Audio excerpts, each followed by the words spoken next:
Welcome to Boomby Toon Story. गांव के पास एक हरा भरा खेत था। वहां एक पुराने बरगद के पेड़ की जड़ों के पास एक नन्हा खरगोश रहता था। नाम था चीकी। बाकी खरगोश ऊंची ऊंची छलांगे लगाते, खेलते कूदते, लेकिन चीकी कोनों में छिपकर उन्हें देखती रहती। मन ही मन सोचती, काश मैं भी लंबी छलांग लगा पाती, काश मैं भी आसमान को छू पाती।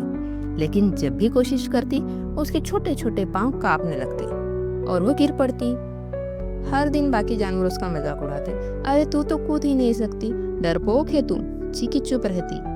उसकी आंखों में आंसू आ जाते, मगर हर रात वो खुद से कहती, शायद मैं कमजोर हूँ, पर मेरे सपने मजबूत है और मुझे खुद पर भरोसा है। एक सुबह चीकी ने ठान लिया, कूदूंगी, चाहे गिर जाऊं, पर कोशिश जरूर करूंगी। वो जोर से उछली, लेकिन तुरंत जमीन पर गिर गई। बाकी जानवर हंस पड़े, कहा था ना तेरे बस की बात नहीं। चीकी चुपचाप उठी और पेड़ की जड़ में बैठ गई। शाम को पास के बरगद पर बैठा एक बूढ़ा उल्लू बोला, गिरने से कोशिश रुकती नहीं, असली छलांग पैरों से नहीं हौसलों से लगती है, और तुझ में हौसला है। उस रात पहली बार चीकी मुस्कुराई और खुद से कहा, मैं फिर कोशिश करूंगी, क्योंकि मुझे खुद पर भरोसा है। अगली सुबह कोई शोर नहीं था, कोई तालियां नहीं थी, बस चीकी थी और उसका सपना। उसने दोबारा छलांग लगाई। इस बार वो थोड़ी दूर तक कूदी। हाँ, वो गिरी भी, लेकिन चेहरे पर मुस्कान थी। अब मैं कूद रही हूँ, भले ही थोड़ा। कुछ ही दिनों बाद तेज आंधी आई।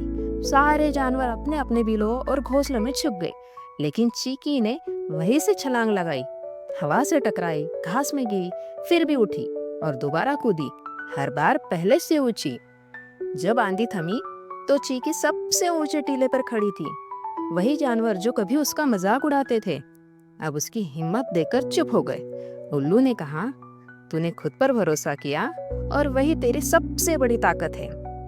सालों बाद एक और नन्हा खरगोश डर रहा था छलांग लगाने से। चीकी ने मुस्कुरा कर कहा, डर तो सबको लगता है, लेकिन छलांग वही लगाता है जो खुद पर भरोसा करता है। इससे हमें यह सीख मिलती है कि ऊंचाई पाने के लिए सिर्फ पैर नहीं, हौसला चाहिए। लोग ताने देंगे, हंसेंगे भी, लेकिन जो गिर कर भी खड़ा होता है, वही एक दिन ऊंचाई छूता है। Thanks for watching. Subscribe for more videos.